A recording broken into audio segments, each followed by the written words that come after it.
Hello everyone, and welcome to my The Bold Fans channel. I hope everyone is having a wonderful day. Before we begin, please hit the subscribe button and give this video a thumbs up. The Bold and the Beautiful B&B spoilers for the next 2 weeks, September 29th to October 10th, reveal that John Finnegan Tanner Novlan will eventually have some Luna Nozawa, Lisa Yamada news for Steffi Forrester, Jacqueline McInnes Wood, and Hope Logan Annika Noel, dumps Carter Walton Lawrence St. Victor, for Liam Spencer, Scott Clifton. During the week of September 29th to October 3rd, Sheila Sharp Kimberlyn Brown will be concerned about her marriage to Deacon Sharp Sean Cannon, and whether it will survive the newest round of Luna damage.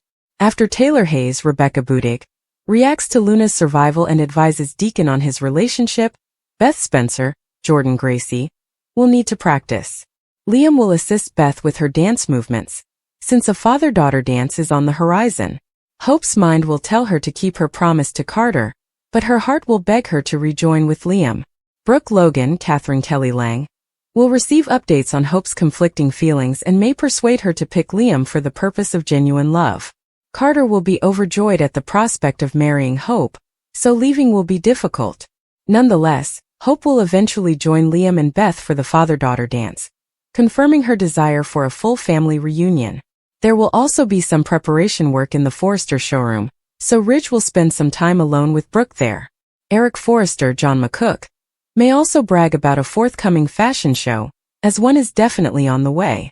Brooke and Ridge will later learn of Luna's survival, and they will be moved by Luna's ability to overcome her ordeal with the assistance of Lee Finnegan, Naomi Matsuda. Lee will regret how she handled everything, but what's done is done. Will Spencer Crew Morrow and Electra Forrester Linnea Grace will experience some combined heartache. A shattering blow is on the coming, which might include their split, Luna's paternity test, or both. If Ridge and Brooke approach Bill about Luna's hiding during the week of October 6th to 10th, he may face more consequences.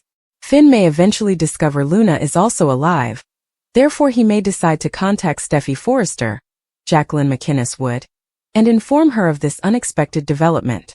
Steffi went out to clear her mind following the Luna mayhem at the beach house. Unfortunately, Steffi will return home to more Luna trouble in the near future.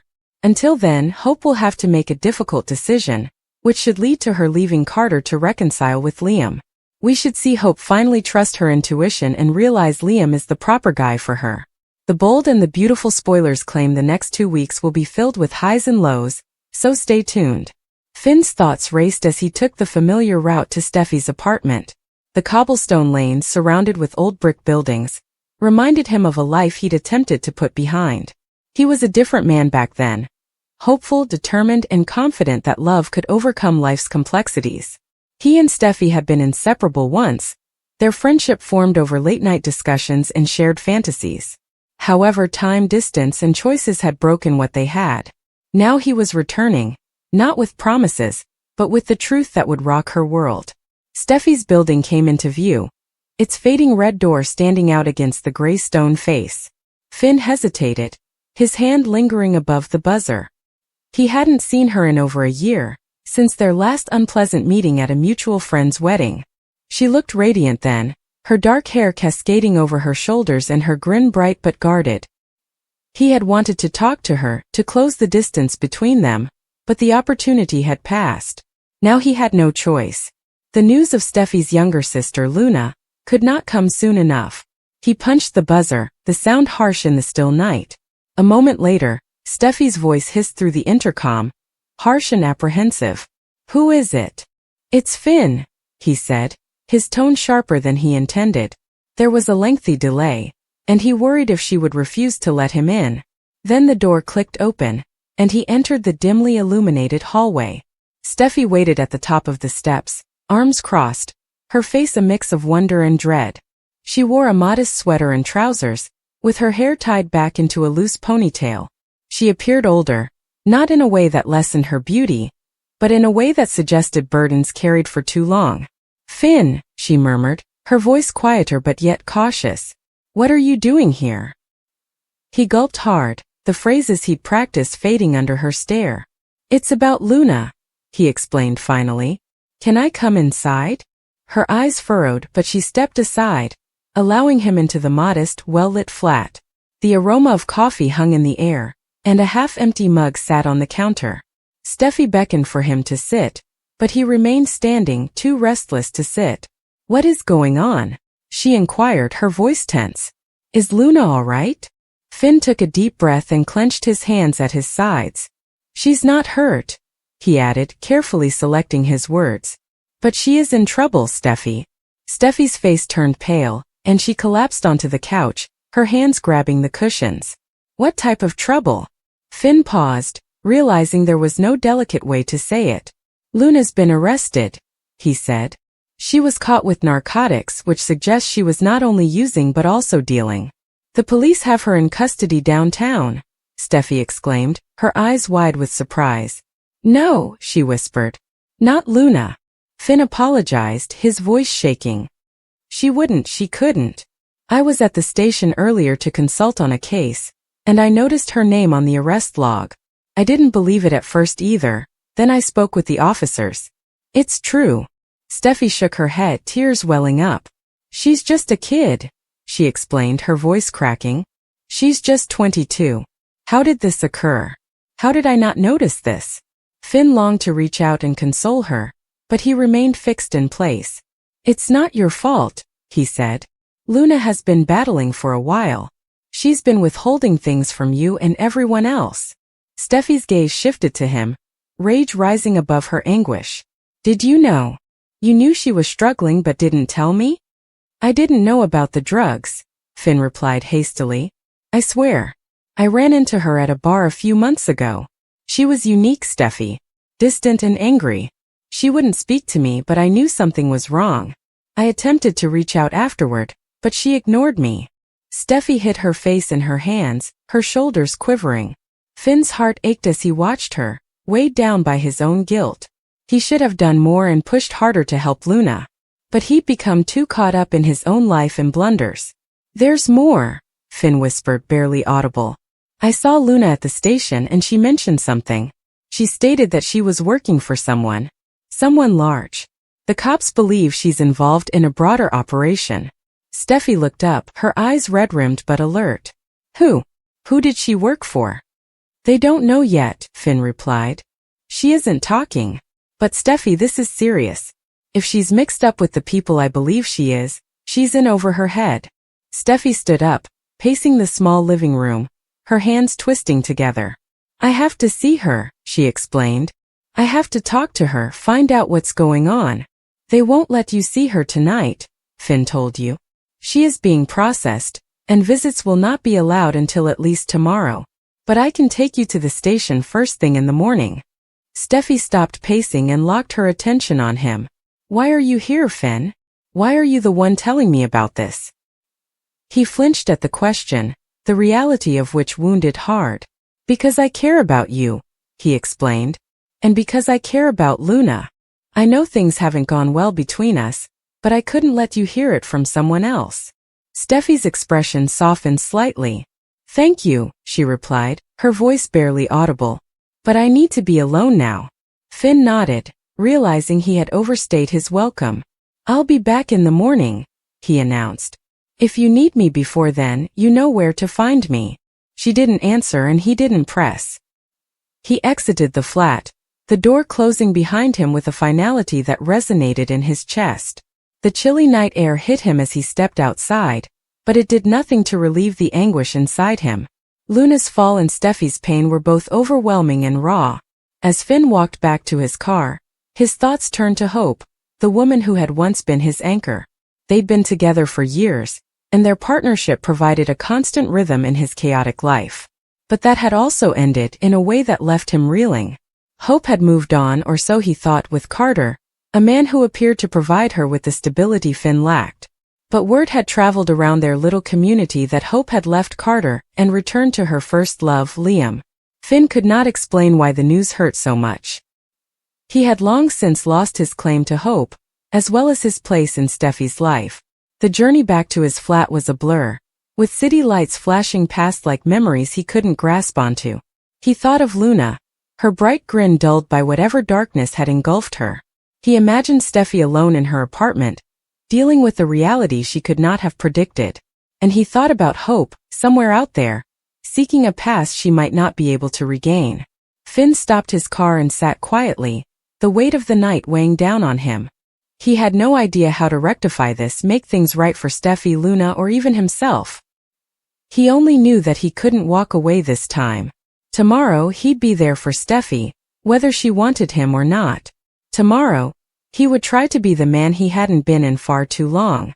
The moon hung low above the port, its light scattered across the water's surface. Finn peered at it, looking for answers it could not provide. The world felt fragile, like a glass sphere teetering on the edge of a table, and he couldn't stop it from tumbling. All he could do was be present when it shattered, pick up the pieces, and hope they could be reassembled. The next morning, Finn arrived at Steffi's door at dawn, his eyelids tired from a restless night. She responded quickly, her face pallid but determined. She had definitely been awake all night, her eyes clouded with dread. "Let's go," she remarked, taking her coat without greeting. The journey to the police station was silent, and the tension between them was palpable. Finn wanted to say something to reassure, but every word felt insufficient. When they arrived, the station was packed with activity, with cops rushing around the lobby and phones ringing in the background. Finn escorted Steffi to the desk sergeant, who directed them to a waiting area. After what seemed like a lifetime, an officer approached, his face gloomy. "Ms. Forrester?" He addressed Steffi. "You can see your sister now, but only for a few minutes." Steffi nodded, her mouth set, and followed the officer down a corridor. Finn remained behind, understanding that this was a moment for Steffi and Luna alone. He walked the waiting area, his thoughts racing with options. What if Luna refused to speak? What if she was too far gone to save? The questions nagged at him, each one harsher than the last. When Steffi returned, her face was a mask of despair. "She's not herself," she said, her voice lifeless. "She is afraid, Finn. She will not tell me who she works for, but she is frightened of them." Finn's gut nodded as she repeatedly stated that she had no option. "Did she mention anything else? Is there anything we can do to help?" Steffi shook her head, tears streaming down her cheeks. She continued apologizing over and over. She stated she never intended for it to go this far. Finn reached for her, and his hand found hers. To his amazement, she did not back away.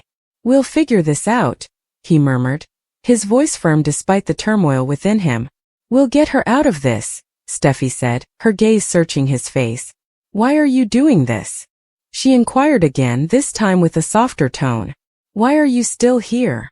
"Because I owe you," Finn murmured, his words flowing out before he could control them. "Because I owe Luna. Because I can't keep running away from the people I care about." Steffi tightened her grip on his hand, and they remained there for a while, two damaged people united by their anguish.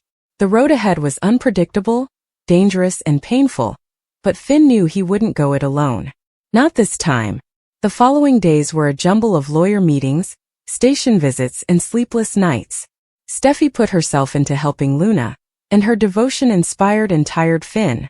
He stayed by her side, assisting where he could, but the guilt over his previous failings never left him. Luna's case became increasingly convoluted with each passing day, as detectives discovered ties to a network that extended far beyond Port Charles. The threat was genuine, and it loomed over them like a storm cloud. Meanwhile, Finn heard murmurs about Hope's choice to leave Carter for Liam, each one a reminder of the life he had lost. He didn't mind Hope's decision, but it triggered something in him, a longing for the clarity he previously had. He wondered if Steffi felt the tug of what may have been. One evening, as they sat in Steffi's apartment going over legal documents, she gazed at him, her eyes softer than they had been in weeks. "Thank you," she replied simply, "for being here." Finn nodded, unable to articulate what it meant to hear that. For the first time in a long time, he felt like he was exactly where he needed to be. The road to atonement was long, and the scars from the past would not go away easy, but he was prepared to take it one step at a time, with Steffi by his side. Steffi never imagined that the silence within her home would be louder than the chaos that formerly surrounded her. The world around her seemed to be alive, but something within her heart had stopped. The absence of voices or footsteps did not make the silence terrible. It was the absence of certainty, confidence, and the frail dreams she thought she could hold onto indefinitely. She had heard stories about love falling under its own weight, but to experience it was far crueler than she had expected. Hope had always appeared solid, soft in her convictions but firm in her decisions. She carried herself like a woman who wanted nothing more than to live happily, free of the never-ending battles of family and passion that surrounded them all. Carter had provided her with that peace, or so she believed. To anybody looking, their connection appeared secure, like a neatly lit flame that promised warmth. But safety and desire rarely go hand in hand, and Hope quickly understood that her heart was not happy with mere ease. The cruelest part wasn't that she abandoned Carter. She left him for Liam. For Steffi, the name Liam had always held significance. He was the man who had hovered on the outskirts of her life for years, sometimes as her anchor, sometimes as the storm that tore her up. Their experiences were intertwined with joy and agony, betrayals and reconciliations that seemed limitless. Every time she thought they'd cut the cord, life found a way to reknot them together. And now, thanks to Hope's decision, he was lured back into Steffi's world, like a ghost that refused to be buried. Carter, on the other hand, remained silent during the destruction. He had given Hope bits of himself that he rarely shared, tender smiles, confessions spoken in the stillness of night, and vows made with every ounce of seriousness. To him, she was the one who saw him beyond others' expectations, beyond the position he frequently played as the strong, stable man who solved issues but never had his own say. When she went, he mourned more than simply the loss of his love.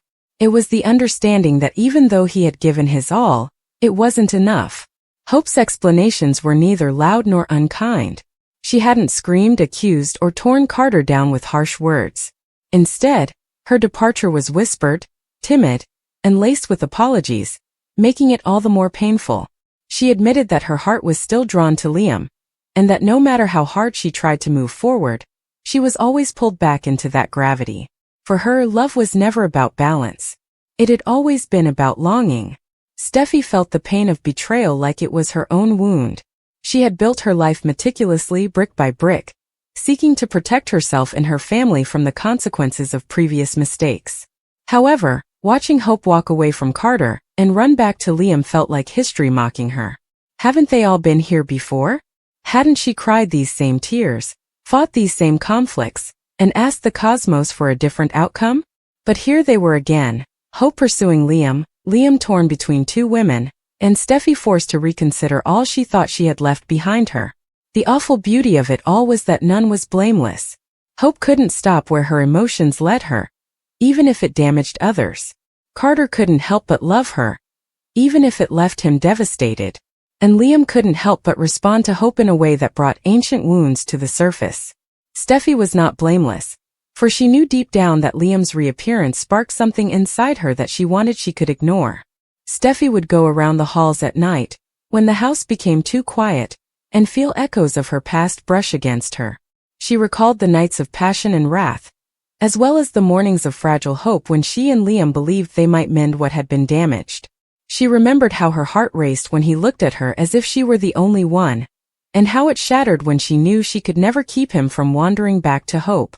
Those memories clung to her like shadows, and no matter how hard she tried to push them away, they refused to leave. Carter's life was transformed by his loss. His friends noticed it in his eyes, and how his laughter no longer touched his heart. He became quieter and retreated inside himself. Work became his haven, but even there he struggled to concentrate. Every time he signed a document or walked through the office, he remembered Hope, her voice, her touch, and the way she once looked at him as if he were her future. Now she gazed at someone else in that way, leaving him to pick up fragments that no one else saw. Hope, despite her decisions, carried remorse like a burden she could not bear. She loved Carter in a way.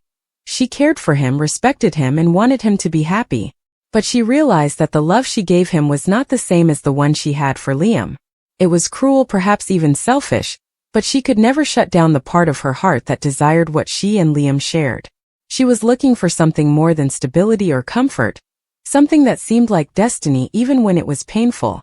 Liam felt torn between the two women who defined his existence. His affection for Hope was evident, as was his closeness with Steffi. Every action he took seemed to harm someone, and each step forward felt like 2 steps back. He wanted to be the man who made things right, but instead he left destruction in his wake. His face revealed his remorse, his words failed, and his heart was torn in two.